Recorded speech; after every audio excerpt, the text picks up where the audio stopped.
When I went to Lagos, I met a brother who came from Uganda. Jesus. When the guy was talking, I went mad. The guy went for a crusade in a country in South Sudan.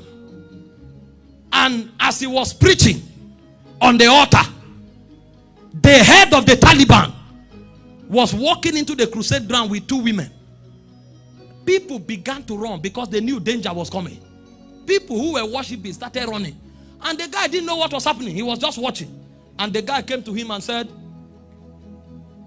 this woman here has been blind for 7 years. Open her eyes or you die. So that one, there's nothing like atmosphere. There's nothing like I'm feeling oil on my head. Because as far as the Taliban is concerned, I can't read your Bible. I don't have time to hear your message.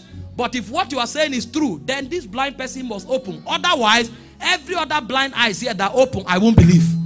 And the guy looked at him immediately. Faith rose on his inside. Because a man of power is challenged that stirs him up. If you don't know it, you'll be afraid. When the guy heard it, what? Do you know where Jesus went to? Jesus came down from heaven and went to the bottomless pit and defeated the devil. Is this the greatest challenge you can bring? And he looked at the woman. He didn't pray. He said, is that all you are looking for? He said, woman, see. Maketoa. Hey, hey, hey, hey, hey, hey. See, God, hear this. God is not afraid of challenge. He said, test and see that the Lord is good. He's not afraid. The guy said, because you challenge God openly, I will not pray. Woman, see. And eyes began to see. The Taliban knelt down and gave his heart to Christ because of power. It was the Osman that said, one miracle is greater than 1,007. If our world see power, nobody will tell them whether our God is real or not.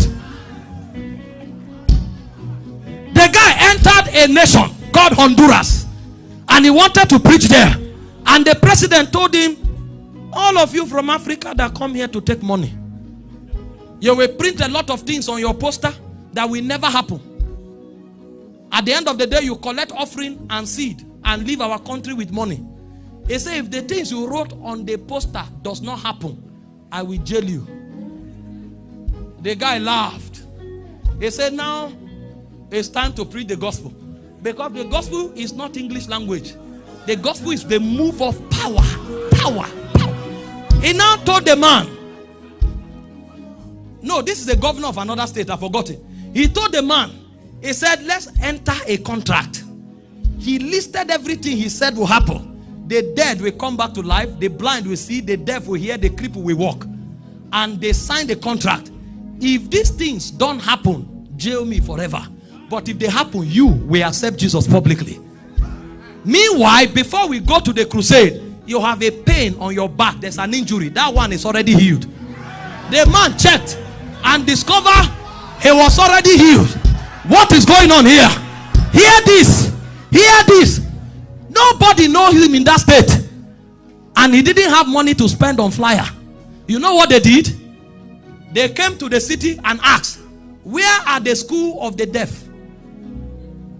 Because that was his own style of evangelism. There's no money for billboard, there's no money for flyer.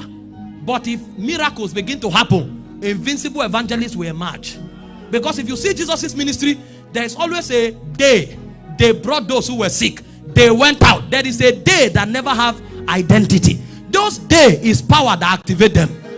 And the guy they went to the school of the deaf and dumb, signed and brought all of them. So he was putting himself in trouble much more. There was a hospital nearby. They brought ambulance and brought everybody from the hospital. Some people were in ICU. You know they will die. They look for where cripples are in the market begging. They brought them. So this one is not people who are in church who have heard the gospel. And they brought them and light them up in the crusade. He thought that was all. When crusade started and he dressed to go out, they now told him they have brought 10 dead men to the crusade. You will know that there is a realm of power that is superior to faith. Is it not when somebody hears your message that faith will rise? Do dead men hear messages? How does the deaf and blinds hear the message? So you don't have to hear, because the Great Commission is a commandment. A superior to faith is a command.